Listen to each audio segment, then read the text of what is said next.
आज लोग ये कहते हैं कि 7वीं मुहर्रम से हुसैन के बच्चे प्यासे थे, हुसैन के घर वाले प्यासे थे, हुसैन के खानदान वाले प्यासे थे, हुसैन के कबीले वाले प्यासे थे। जरा अपने सीने पे हाथ रख के जरा बताना। और मैं आपसे पूछना चाहता हूँ, वो हुसैन प्यासा कैसे हो सकता है जो हुसैन अपने नाना के लुआब को अपने मुंह के अंदर डाला हो, अपने नाना के लुआब को चूसा हो। जरा बताओ हुसैन कैसे प्यासा हो सकता है? जिस हुसैन का नाना तमाम नबियों के सरदार हो, वो हुसैन कैसे प्यासा हो सकता है? जिसके बाबा तमाम वलियों के सरदार हो, उसका शहजादा जरा बताएं प्यासा कैसे हो सकता है? जिसकी माँ तैयबा ताहरा हजरत फातिमा ज़हरा जो तमाम जन्नती औरतों की सरदार हो, उनका शहजादा प्यासे कैसे हो सकता है? जिसका भाई हसन जो तमाम जन्नती नौजवानों का सरदार हो, भला उसका भाई प्यासा कैसे हो सकता है? और खुद इमाम हुसैन तमाम शहीदों के सरदार हो, तमाम साबिरों के टापर हो, और हुसैन प्यासा कैसे हो सकता है? लोगों ने कहा था अख्तर रजा जरा ये बता दे, हुसैन अगर प्यासे न होते तो उनके शहजादे झूले में झूलते नहीं। मैंने कहा जरा आओ तुमको समझाने के लिए 2 बातों को रखूंगा। उलमाए अहले सुन्नत मौजूद है। एक हुआ करता है मकाम सब्र, एक हुआ करता है मकाम शान। मकाम शान आपको बताते चलो और मकाम सब्र, दोनों बातों को बता दूंगा ताकि कोई सालिम आपके सामने ये कहे हुसैन प्यासे थे, उनके मुंह पे हुसैन का इश्क लेकर उनके सीने पे चढ़ के बताना हुसैन प्यासे नहीं हो सकते हैं। आओ जरा मैं आपके बताते चलो। आओ बताओ, पानी 2 जगह रोका गया था। एक करबला के मैदान में रोका गया था, एक हिंदुस्तान की सरजमीन अजमेर की धरती पे पानी रोका गया था। पानी 2 जगह रोका गया था। अब किसी ने कहा जरा बताओ हुसैन प्यासे थे, उनसे कहना हुसैन को प्यासा कहने से पहले इसी हिंदुस्तान की सरजमीन राजस्थान चला जा, वहाँ का एक सूबा, वहाँ का एक शहर जिसका नाम अजमेर शरीफ है, वहाँ जा और जाने के बाद पूछ, ऐ ख्वाजा आपका भी पानी रोका गया था, हुसैन का पानी रोका गया था। जब तुम कहोगे हुसैन प्यासे थे तो कसम खुदा की ख्वाजा पिया की तुरबत से जवाब मिलेगा। और हुसैन के प्यासा कहने वाले सुनो, जब हुसैन के गुलामों के गुलाम का पावर यह है, अना सागर को आवाज दे दे, अना सागर को बुला ले तो चला है। अब जालिम ने कहा था ख्वाजा जरा बताए पानी वहाँ भी रोका गया था, पानी यहाँ भी रोका गया था। लोग कहते हैं हुसैन प्यासे थे, जरा आप बताएं मकाम शान क्या हुआ करती है, मकाम सब्र क्या हुआ करती है? आओ जरा मैं आपको बताते चलो। जब ख्वाजा के गरीब ख्वाजा पिया के चौखट पर जाके जालिमों ने पूछा था ख्वाजा जरा बताएं कि आपका पानी रोका गया था तो आपने क्या किया था? तो ख्वाजा के तुरबत से जवाब मिलेगा कि जब पानी को रोका गया था और वहाँ का राजा पृथ्वीराज ने ऐलान कर दिया था, ऐ लोगों सुनो सुनो, इस अना सागर से चरिंद परिंद पानी पी सकते हैं, जवान पानी पी सकते हैं, लेकिन ख्वाजा के गुलाम पानी नहीं पी सकते हैं। ये पृथ्वीराज ने अपने तमाम सिपाहियों को अना सागर के चारों तरफ लगा दिया था। उनके हाथों में हथियार थे, उनके हाथों में भाले थे, उनके हाथों में तलवार थे, उनके हाथों में नेज़े थे, और ये पृथ्वीराज का ऐलान था इस अना सागर से पूरे अजमेर के लोग पानी पी सकते हैं, पूरे जवान पानी पी सकते हैं, लेकिन ख्वाजा का गुलाम पानी नहीं पी सकता है। अब पूछा गया हिंद के राजा, ऐ गरीब नवाज जरा आप बताएं कि आपको पानी की जब जरूरत पड़ी थी आपने क्या किया था? इतना कहना था। ख्वाजा की तुरबत से जवाब मिलेगा कि जब वहाँ के राजा ने पानी को रोका था, मैंने एक गुलाम को खड़ा किया और खड़ा करने के बाद कहा था जाओ अना सागर के करीब जाना, जाने के बाद कह देना ऐ अना सागर चल तुझे ख्वाजा बुला रहे हैं। जो अजमेर शरीफ गए होंगे इस वाक़े को अपने नजरों के सामने रखते होंगे। जब ख्वाजा के गुलाम है अपने हाथों में कासा लिए हैं, लेने के बाद अना सागर के करीब पहुंचे हैं। अब तमाम जो सिपाही थे हरकत में आ गए, किसी ने तलवार निकाल लिया, किसी ने भाले निकाल लिए, किसी ने नेज़े निकाल लिए, और दूर से ऐलान करते हैं ऐ ख्वाजा के गुलाम क्या तुम्हें मालूम नहीं है राजा का ये फरमान है इस अना सागर से सारे लोग पानी पी सकते हैं, पानी तुझे नहीं दिया जाएगा पीने के लिए।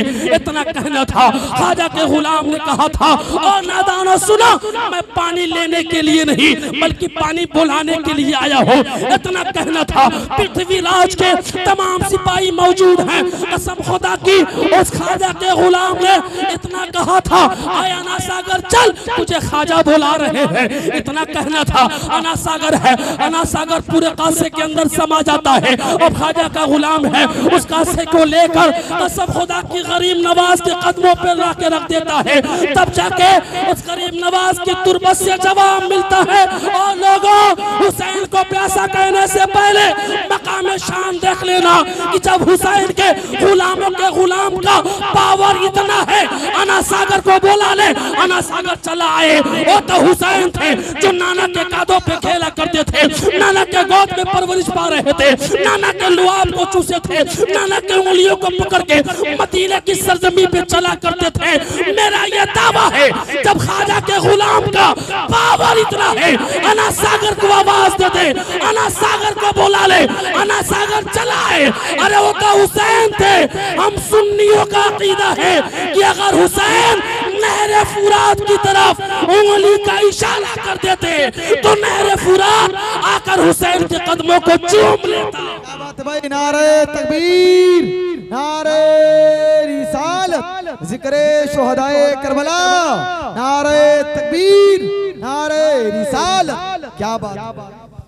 घबराहट तो नहीं हो रही है, घबराहट तो नहीं हो रही है। जरा देखें, वहां शान दिखाना था, गरीब नवाज ने शान दिखाई और पृथ्वीराज की औकात को बता दिया। ओ पृथ्वीराज देख, ये मेरी शान है, तुम पानी को रोके हो, मैंने पानी को बुला लिया, पानी चला आया।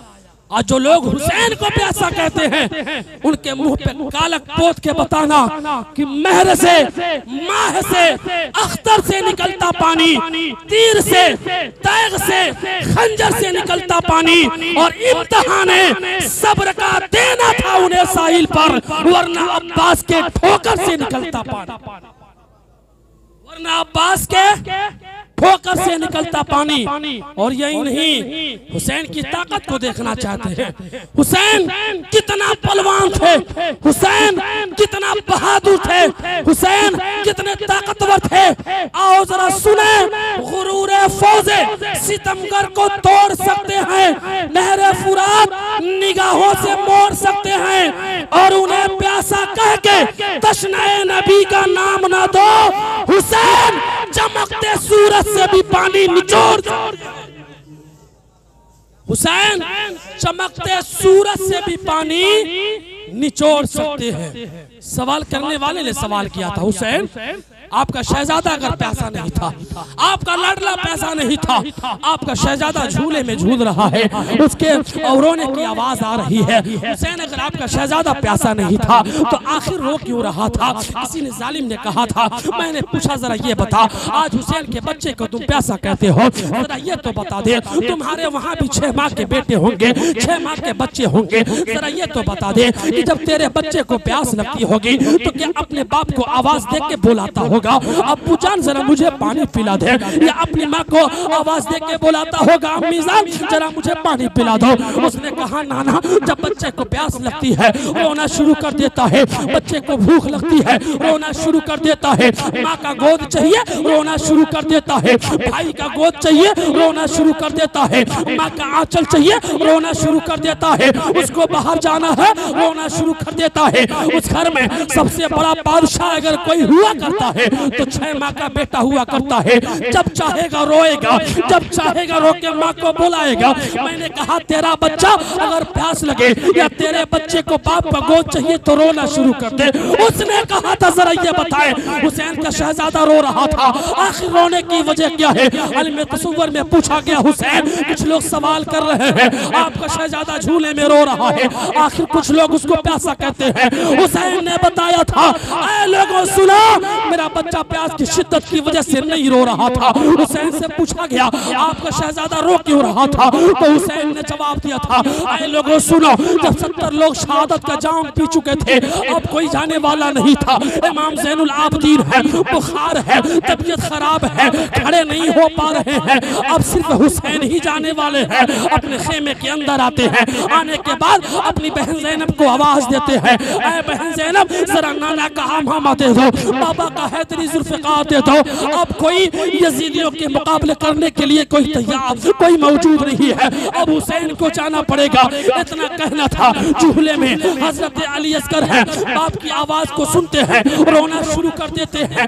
जैसे ही रोना शुरू करते हैं, हुसैन के कानों तक अली असगर की रोने की आवाज पहुंचती है। जब आवाज पहुंचती है, हुसैन है अपने बेटे को अपने सीने से लगाते हैं। लगाने के बाद पूछते हैं, हुसैन आप, वो कहते हैं अली असगर आप रो क्यों रहे हो?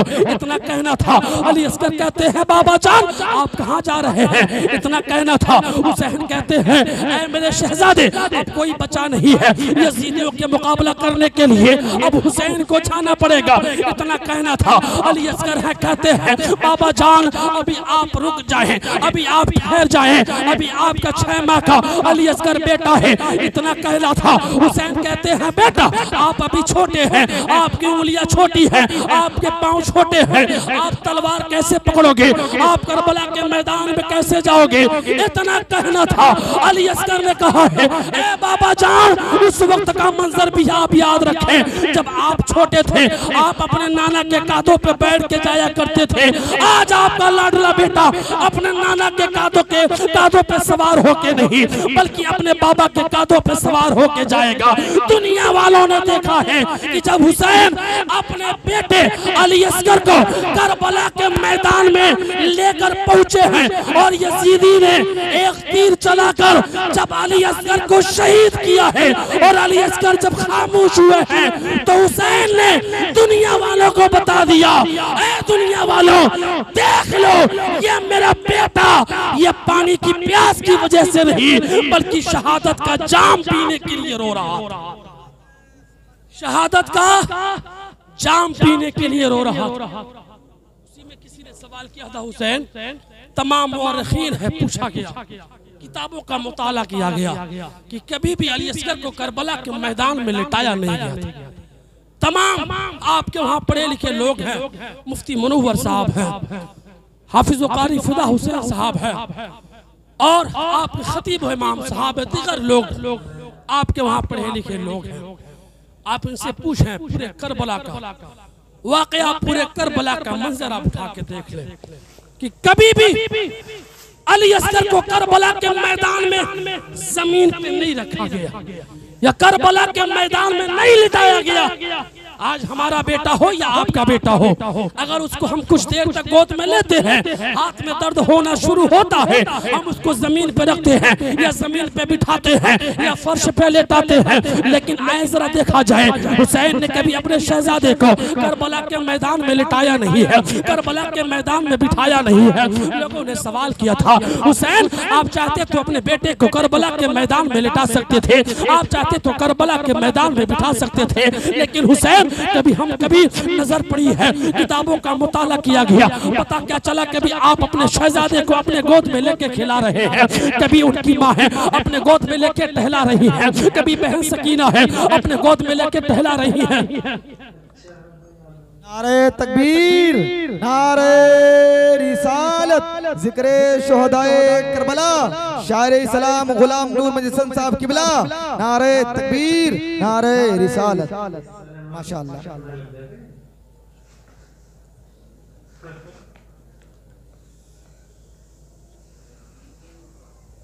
बैठ जा 2-4-10 मिनट और सुन ले, उसके बाद गुलाम नूर मुजस्सम साहब से आप खूबसूरत अंदाज में नाते नबी आप सुने, मोहब्बत के साथ दोनों हाथ उठा के कह दे या हुसैन, और प्यार से कहे या हुसैन। जरा ये बताएं कि हुसैन की चाहत में आप अपने घर बार को छोड़ के आने वालों, जरा ये बताएं कि हुसैन से हम मोहब्बत का दावा तो पेश करते हैं, लेकिन क्या हुसैन की महफिल में आने से पहले, हुसैन को राजी करने से पहले क्या कभी हमने अपने माँ बाप को राजी किया? क्या कभी हमने अपने माँ बाप को मनाया है? यकीन मानो, हुसैन के जिक्र करने वालों, हुसैन का तस्करा करने वालों, हुसैन के नाम पे दौलत लुटाने वालों, हुसैन के नाम पे माल खर्च करने वालों, जरा अपने सीने पे हाथ रख के सोचना कि जरा आज हम हुसैन की महफिल में बैठे हुए हैं, अगर आज हमारी माँ नाराज है, हमारा बाप नाराज है, हम लाख नमाज पढ़े, हुसैन का जिक्र करें, हुसैन का तस्करा करें, हुसैन के नाम पे दौलत को लुटाएं, हुसैन के नाम पे माल को खर्च करें, यकीन यकीन माने हुसैन उससे राजी नहीं हो सकते जिससे जिसके माँ बाप नाराज हो। नमाज उसकी कबूल नहीं हो सकती जिससे जिसके माँ बाप नाराज हो। यकीन मानो आप दुनिया में चाहे जितना भी आप खूबसूरत मस्जिदों को बनवा लो और हुसैन का जिक्र करा लो, हुसैन का तज़किरा करा लो, हुसैन का जिक्र करते रहो, यकीन मानो अगर आप चाहते हो हुसैन राजी हो तो पहले माँ बाप को राजी करना पड़ेगा। अगर आप चाहते हो हुसैन के नाना राजी हो तो पहले अपने माँ बाप को खुश करना पड़ेगा। और जिसके माँ बाप दुनिया में राजी हैं और उसने हुसैन का जिक्र किया और हुसैन ने अपने चाहने वालों को देखकर अगर मुस्कुरा दिए तो कसम खुदा की वो लोग दुनिया में वफादार कहलाएंगे लेकिन कल क़यामत के दिन जन्नत के हकदार कहलाएंगे। हमें चाहिए कि हुसैन का तज़किरा करें लेकिन माँ बाप को राजी करके, माँ बाप को मना के। अब जरा बताएं कि कितने लोग ऐसे हैं जो हुसैन के नाम पे अपने गर्दन को कटाने के लिए तैयार हैं। जरा हाथ उठा के बताएं। इतना जान ले किसके सीने में कितनी मोहब्बत है मेरा परवरदिगार जानता है। इतने लोग राजी हैं, इतने लोग सर कटा सकते हैं। अब जरा हाथ नीचे कर लें। इन्हीं लोगों से मैं सवाल करना चाहता हूं जो हुसैन के नाम पे सर कटाने के लिए तैयार हैं। जिस हुसैन ने नमाज को बचाया, हमें उम्मीद है वो लोग हुसैन की बचाई हुई नमाज को अदा करने के लिए भी तैयार हों। हम ये चाहते हैं कि परसा के गयूर मुसलमानों में 11 लोगों की तादाद में चाहता हूं। है कोई जवान ऐसा जो हुसैन के नाम पे गर्दन कटाने के लिए भी तैयार है और हुसैन ने जिस नमाज को बचाई है उस नमाज को पढ़ने के लिए भी तैयार है? कोई ऐसा जवान है? यहाँ आ जाए। 11 लोग सिर्फ, ज्यादा लोग नहीं चाहिए। जो लोग नमाज नहीं पढ़ते हैं, सिर्फ जुमे के लिए नमाज पढ़ने जाते हैं, मैं उनसे गुजारिश करूंगा यार तमाम उलमा को गवाह बना लो, आज तौबा कर लो, आज वादा कर लो। यकीन मानो मैंने अपनी आंखों से देखा है यार कि कुछ लोग तो ऐसे थे जो रात में सोए बिस्तर पे लेकिन नींद खुली है तो कब्र के अंधेरी कोठरी में खुली है। और आज हमें चाहिए कि हम इस तरह इबादत कर ले कि कर जवानी में इबादत काहिली अच्छी नहीं, अगर बुढ़ापा आ गया तो बात बन पड़ती नहीं। एक भाई खड़े होकर उन्होंने वादा किया है, कोई वो 11 लोग यहाँ आ जाए, हाथ ना उठाए और करीब आ जाए, लोग देख लें, आपको पहचान लें, आपके इमाम साहब भी आपको देख लें। माशाल्लाह 2 लोग 9 लोग नहीं। नमाजी जो लोग नमाज पढ़ते हो मैं उनसे कहूंगा आप बैठे। जो लोग नमाज नहीं पढ़ते हैं, सिर्फ जुमे की नमाज अदा करते हैं, मैं उनसे गुजारिश करूंगा यार है कोई जवान? इतने लोग हाथ उठा के कह रहे थे कि हम हुसैन के नाम पे गर्दन कटाने के लिए तैयार हैं। अब वो कहाँ गए? ये खोखला नारा बंद करें और आए अपने आप को पक्का हुसैनी साबित करें और इतना तमाम उलमाए रब्बानीन के सामने, तमाम लोगों के सामने वादा करें, अहद करें, ऐ मौलाना साहब जिस तरह हम अपने दौलत को हुसैन के नाम पे लुटाना जानते हैं, ऐसे ही हुसैन की नमाज को, हुसैन की मोहब्बत में नमाज को अदा करना भी जानते हैं। सिर्फ 11 लोग। मैं अपनी बात को तुरंत खत्म कर दूंगा। भाई गुलाम नूर मुजस्सम साहब आपके सामने हैं, इंशाल्लाह बहुत बेहतरीन आपको नाते नबी सुनने को मिलेगी। सिर्फ 11 लोग, ताकि मैं गोरखपुर जाऊं यार, कहूं मुफ्ती मनव्वर साहब का गांव इतना शानदार है। मैंने 11 लोगों को कहा था, लोग 15 लोग खड़े होकर अहद कर लिए। मैं जाकर वहां वादा करूं, अहद करूं और मुफ्ती साहब यकीन माने कि जहां ये रहते हैं कसम खुदा की, वहां लोग इनसे मिलने के लिए तड़प जाया करते हैं लेकिन मुलाकात नहीं कर पाते। मैं सिर्फ 11 लोगों को गुजारिश करूंगा। है कोई जवान? है कोई ऐसा माँ बाप का लाडला शहजादा, माँ बाप से मोहब्बत करने वाला यार? कम से